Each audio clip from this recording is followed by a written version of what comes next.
अजून पाण्यात काय पडलेली काही तिकडे. पाण्यात नाही वावराच्या कडेला टाकल्यात तिथं. पाण्यातली आणली नाही इकडं? हा? पाण्यातली नाही आणली इकडे कडं?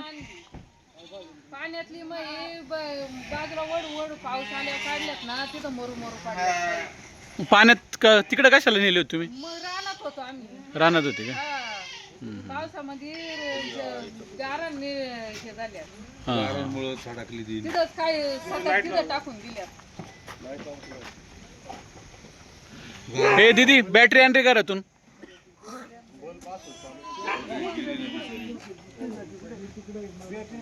पाटील. थर आलं होतं कोकरांवर गारांचं.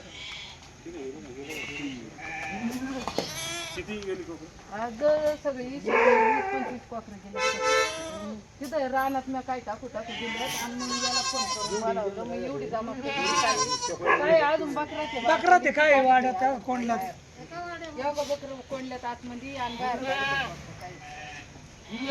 200 बकरू आहे सगळं. मग आता त्यात बकरं बी किती हे होत्यात आणि काय किती ते नाही सांगता येत. कारण तर सगळं गार आम्ही अख्ख्या गारात खाल्ल्यात आम्ही.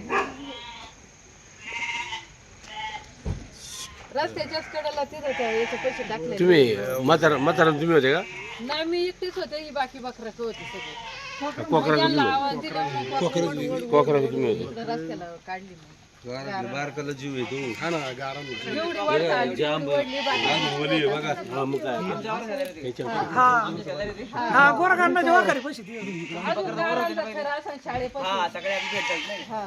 बघा ना पूर्ण असं हे होतं. हे मग यावं काय आपण टाकून जाऊन यावं ती विचलूनच टाकायचं. पाणी मग आल्यापासून एवढा शेत केला एवढं शिकिते ती काढू देतात बाहेर शिकिते.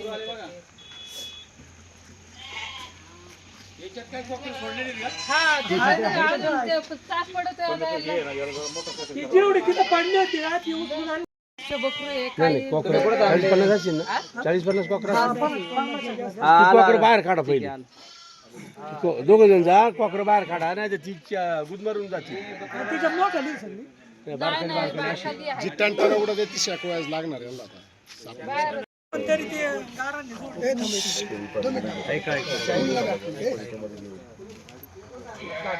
कोकरा 200 बकऱ्या यांच्याकडे सगळं घेऊन फिरताना अचानक गारा बिरा आल्या ते नुकसान झालं. बरं आता इथं किती गेले त्यांना अजून अंदाज लागत नाही अशी परिस्थिती. तर याच्यात आपलं अर्जंट काय मदत करता येईल?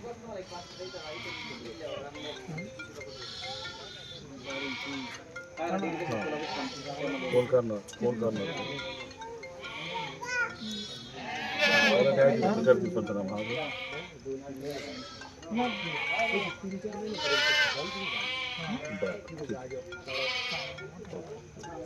ठीक.